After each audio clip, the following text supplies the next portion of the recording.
Congratulations. What a wild finish to the game. Nung third quarter, medyo nagka-problema kayo, Aaron.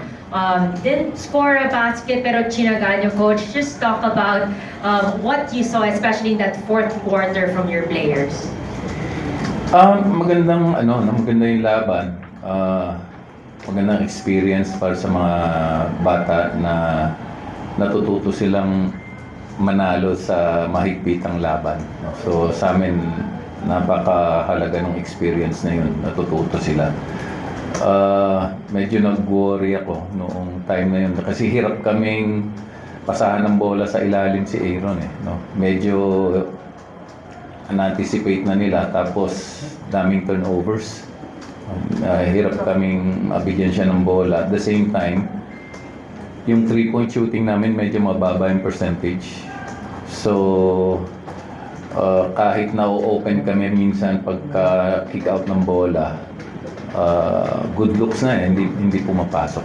Pero yun, tinaga namin, naging agresibo kami going to the basket, we got to the free throw line, tapos yun nga, decided by one play lang naman, one possession, that last possession. So wala kang pwedeng ipintas dun sa laro ng Magnolia, lumaban din sila. Kaya lang naswertihan namin yung huling play.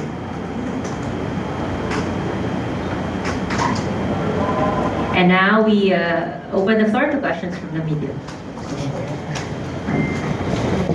Coach, good evening. Congratulations.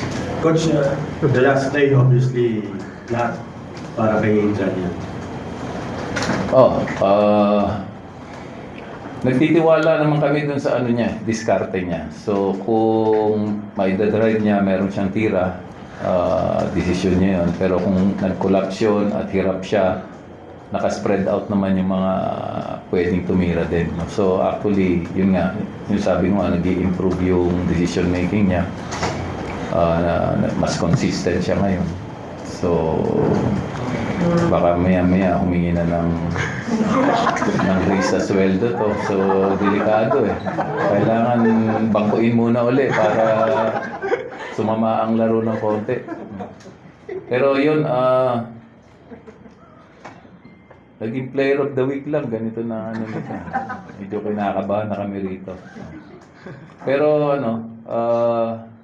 isa pa lang naman, may isang game kami Sunday, kaya importante manalo kami ngayon. Tinitipid-tipid namin yung mga players kasi medyo maikli din yung rotation namin dahil maraming injured. So we're hoping na fresh pa rin kami by Sunday. Adrian, just talk about that last play. Nailusot mo pa yung drive na yun in spite na alos nag-collapse sa'yo yung depensa ng Magnolia.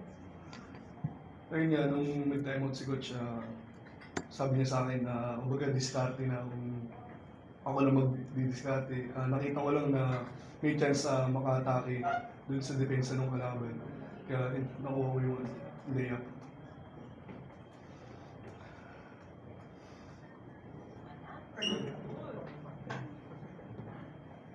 Then, congrats. Nung last game, yun nga, 10 assists ka, so parang you're more of a facilitator tonight, talagang nakita mo yung offensive arsenal mo against Magnolia. Yun nga, kina-challenge ko din yung sarili ko sa binibigay ni Coach sa akin na role. Malaking bagay din talaga yung mga teammate ko.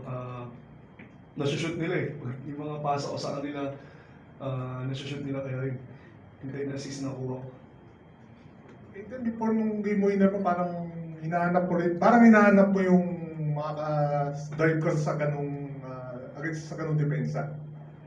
Yun nga, nakita ko lang din talaga, sabi ko, may chance na atakihin yung depensa ng kalaban, kaya ayun din natake ko. Coach, you've won 3 in a row after a 0-2 start. Ano kalaking bagay yun? In spite na nagkukumpulan sa standings. Mahirap yung grupo namin kasi lahat may chance pumasok. Kailangan bawat panalo talaga importante. So sana pag mag-long vacation maka at least 5 wins kami So yun yung hinahabol namin.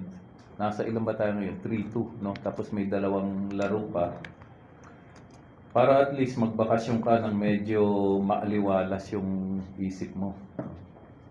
So, kung suswertehin, sana. Pero kung hindi naman, as long as may chance ka, then may 2 months ka mag-prepare para dun sa last 2 games or 3 games namin. Ano lang, bad start lang kami. Masama yung depensa namin first 2 games. At least nagpo-focus kami last 3 games na ipanalo namin. Inaayos lang naman namin talaga yung depensa. Coach, yung si Luis Villegas halos parang naglaro ata kung fourth or basta marami siyang minutes and he stepped up.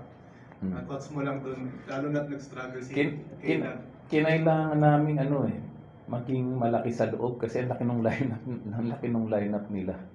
So we just wanted to match up. Kaya kinailangan si Luis. Ang maganda kay Luis, very deceptive siya. Akala mo kaya mong lampasan or unahan doon sa ISO, pero he finds ways to stay in front eh. So kahit na i-switch namin siya sa mga mabibilis, sila Baroka, sila Lastimosa, kumpiyansa ako kahit i-switch ko siya, hindi siya may iwanan. So yun yung magandang role ni Luis. Tsaka yun nga, pag kailangan mo ng big lineup, pwede namin ilagay sa 3 si Kailan, si Luis ang 4 namin.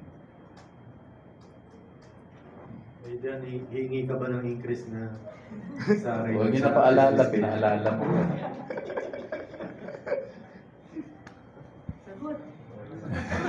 Joke lang yun. Baka mabigwasan ko tuloy ito. That's, hindi nasasagot. That ends our post-game press conference. Thank you, gentlemen, for here.